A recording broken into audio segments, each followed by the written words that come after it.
Muy buenas noches para todos nuestros oyentes. Hoy 6 de abril de 2025. Recuerden, mi nombre es Gabriela Gómez, de rol trabajadora social y cuento con una amplia trayectoria en el campo de la investigación e intervención social y comunicativa.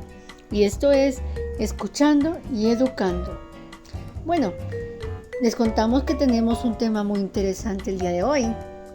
Y para dialogar sobre este tema y asunto tan valioso que nos convoca, tenemos en nuestra sesión dos expertos en la matriz del tema. Con nosotros se encuentra Harold Gómez, Eugenia Morales.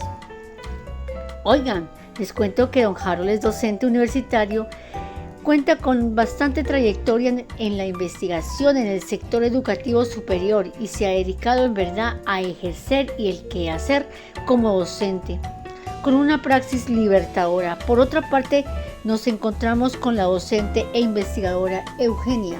La docente posee una amplia trayectoria investigativa en el campo de la educación y es muy de la mano con nuestro anterior podcaster. Se ha observado esta práctica como un camino hacia la emancipación. Bueno, me parece maravilloso poder traer a estos podcasts personas tan ilustradas en el tema que pueden estar en sintonía con la preferencia de la audiencia. Vamos a dar inicio a este diálogo tan experto por ustedes a partir de la siguiente pregunta: ¿qué reflexiones en torno a los desarrollos educativos y pedagógicos de orden histórico ha permitido interpretar dinámicas actuales? La pregunta se dirige para ambos invitados. Empecemos por Eugenia. Muy buenas noches para todos. Agradezco esta invitación. Realmente me halaga y me hace sentir muy honrada el estar aquí. Bueno, para responder esta pregunta, Gabriela, es importante partir primeramente del análisis histórico, ya que aquí se aborda una variopinta de elementos que merecen ser rescatados, como aquellos componentes de índole religiosa, política, social y extranjera que han tenido actuación en el desarrollo del sistema educativo colombiano. Con lo anterior, quiero decir que el sistema educativo del país surgió gracias al papel que efectuaron distintas comunidades religiosas, tales como lo fueron los dominicos y jesuitas. Dichas instituciones tenían como fin evangelizar y educar por medio de la enseñanza superior. Cabe resaltar que gracias a estas comunidades se fundaron universidades como lo son la Santo Tomás y la Universidad Javeriana, ambas situadas en la ciudad de Bogotá. Y es allí donde a partir del siglo XVI y siglo XVII hasta el siglo XXI se configuraron diversos eventos históricos que dieron como resultado los sistemas educativos que hasta el día de hoy conocemos. Pero siempre me ha gustado rescatar lo que aconteció entre el siglo XVIII y el siglo XIX, dado que se dieron los primeros pincelazos de la tan aclamada Ilustración. Lo importante de este suceso es cómo influenció y puso sobre la mesa la idea de profundizar en los derechos humanos, así como resignificar la educación para que sirviese de medio en los procesos del desarrollo social. Cabe mencionar que hasta este punto la educación continuaba bajo las directrices de las comunidades religiosas, ya que los misioneros llegaban donde el Estado no tenía alcances o no tenía el alcance de hacerlo. Seguidamente, entre el siglo XX y XXI, se comenzó a pensar en la educación de una manera más inclusiva y orientada al progreso social, a pesar de los conflictos ideológicos entre liberales y conservadores, donde se obtuvo como consecuencia el abandono por parte de las comunidades religiosas a sus proyectos educativos, tal como lo plantea John Jairo Pérez y María Fernanda Idarraga en su tesis Breve análisis histórico descriptivo de la educación en Colombia.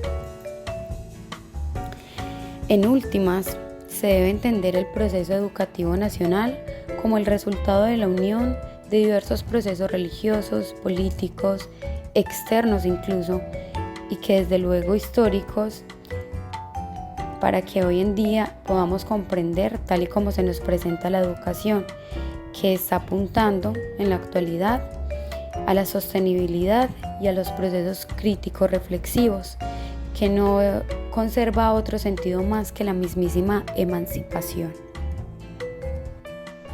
Muchas gracias, profesora Eugenia, por sus aportes. Son realmente valiosos. Ahora vamos con el profesor Harold. Por favor, bríndanos tu apreciación respecto a la pregunta planteada.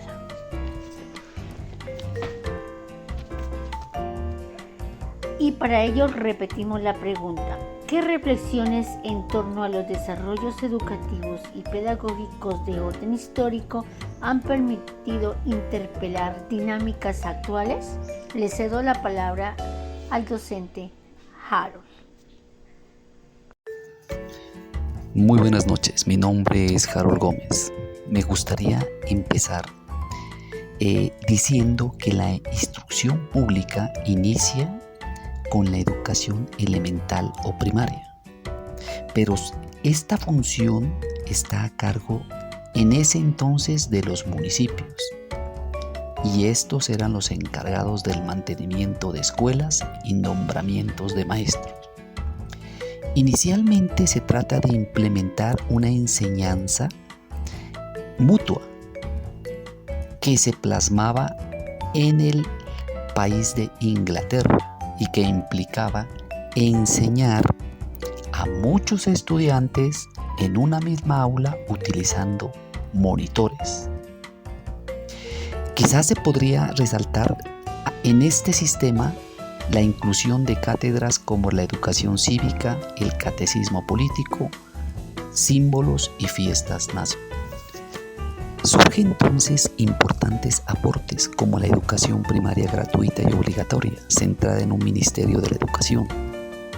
Aparece lo que se llama el Estado docente, que no es más que la libertad de creación de centros escolares. En lo referente a universidades, el Estado mantiene todo el monopolio hasta mediados del siglo XX. Y países como Colombia y Perú crean universidades de corte estrictamente religioso. Gracias a la Constitución Mexicana de 1917 se sienta la base del Estado Social de Derecho, donde se reconocen los derechos sociales y los derechos individuales. Surge así el populismo, que no es otra cosa que incluir al pueblo en el discurso y acción política. Se integra la población indígena que antes estaba excluida.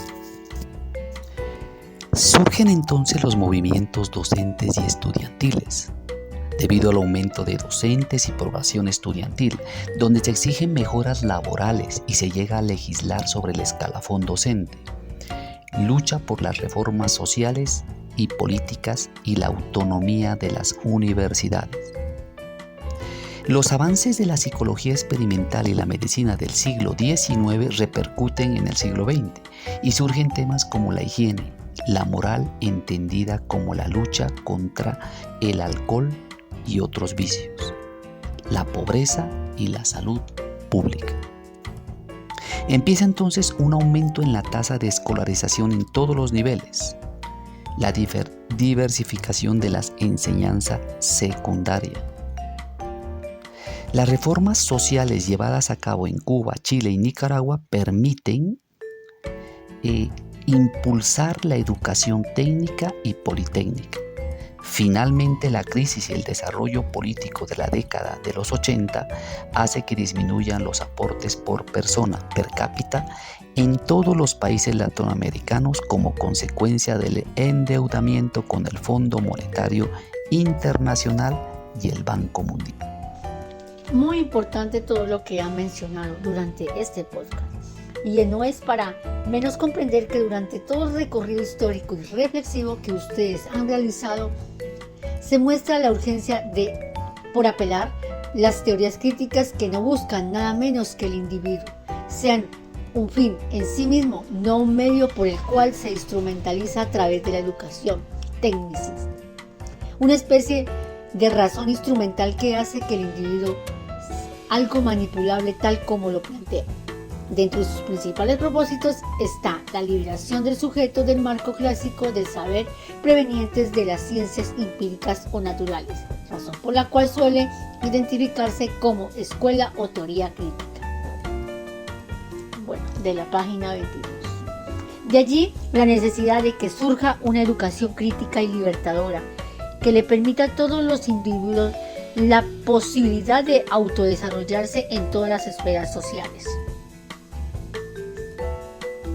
Soy Gabriela Gómez y estos son Escuchando y Educando. Gracias por apoyar los espacios de crítica y reflexión. Nos vemos el próximo jueves.